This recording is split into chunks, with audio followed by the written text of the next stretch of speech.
பாயாசம் recipe இருக்குங்க. அதில் வந்து சொல்லப்போனால் ஜவ்வரிசி பாயாசம், பாசிப்பருப்பு பாயாசம், இந்த மாதிரி நிறைய இருக்குது. அந்த வெரைட்டி லிஸ்ட்டில் இருக்க பலாப்பழ பாயாசம் ஒரு டிஃப்ரெண்ட்டான பாயாசம், பட் ரொம்ப டேஸ்டியான பாயாசம். அந்த பலாப்பழ பாயாசம் எப்படி பண்ணுறது அப்படின்னு சொல்லி பார்க்கலாம். Welcome to my wife's kitchen.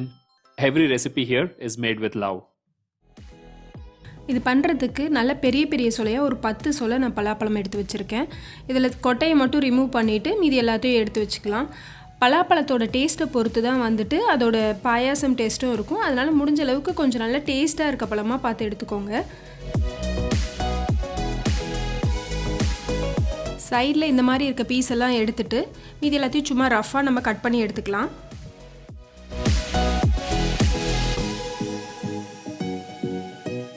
இந்த மாதிரி எல்லாத்தையும் கட் பண்ணி எடுத்துக்கோங்க.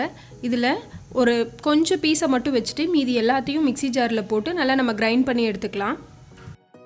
இந்த கொஞ்சம் பீஸை மட்டும் பொடி பொடியாக சாப் பண்ணி எடுத்து வச்சுக்கோங்க. இதை வந்து பாயாசத்தில் அப்படியே ஆட் பண்ண போகிறோம். ஸோ நடுவில் பாயாசம் சாப்பிடும்போது கடிக்கிறதுக்கு இந்த பலாப்பழ குட்டி குட்டி பீசஸ் வந்து ரொம்ப நல்லாயிருக்கும். உங்களுக்கு வேணால் இன்னும் கூட ஜாஸ்தி எடுத்து வச்சுக்கலாம். உங்களுக்கு வேணுங்கிற சைஸில் கட் பண்ணி எடுத்துக்கோங்க. இதை இப்போது நம்ம மீதி போட்டோம் இல்லையா, அதை வந்து மிக்ஸி ஜாரில் நல்லா அரைச்சி எடுத்துக்கலாம். பாருங்கள், ஆல்மோஸ்ட் நான் நைஸாகவே அரைச்சிட்டேன். நீங்கள் வேணால் கொரன்னு அரைக்கிறதுனா கூட அரைச்சிக்கலாம். அரைச்ச பலாப்பழம் வந்து 1 கப் அளவுக்கு இருக்குது. இது கூட 1 கப் அளவுக்கு வெல்லம், 2 கப் அளவுக்கு நல்ல திக்கான தேங்காய் பால், இது எல்லாமே ரெடி பண்ணி வச்சுக்கோங்க.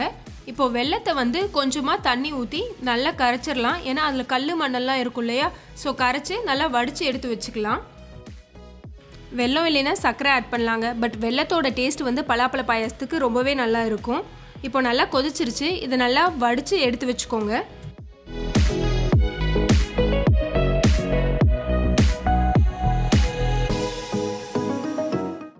ஒரு 1/2 கப்பு போல் பாசிப்பருப்பு எடுத்து வச்சுருக்கீங்க. இதை நெய்யில் வறுத்துட்டு குக்கரில் நல்லா வேக வச்சு எடுத்து வச்சுடுங்க. இப்போது பேனில் ஒரு 2லேருந்து 3 டேபிள் ஸ்பூன் அளவுக்கு நெய் ஆட் பண்ணிக்கலாம். நம்ம பொடி பொடியாக கட் பண்ணோம் இல்லையா, அந்த பலாப்பழ பீஸையும் இதில் ஆட் பண்ணிக்கோங்க. நல்லா வறுத்துக்கலாம்.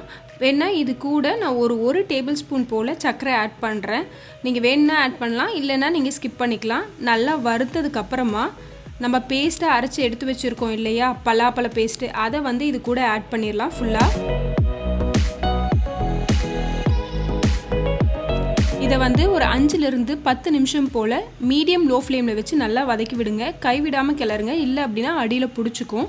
இந்த வந்து கலர் ஃபுல்லாக மாறிடும். சொல்லப்போனால் கொஞ்சம் ப்ரௌன் கலர், கோல்டன் கலர் மாதிரி நல்லா வந்துடும். இந்த மாதிரி வர அளவுக்கு நல்லா வதக்கி விட்டுடுங்க.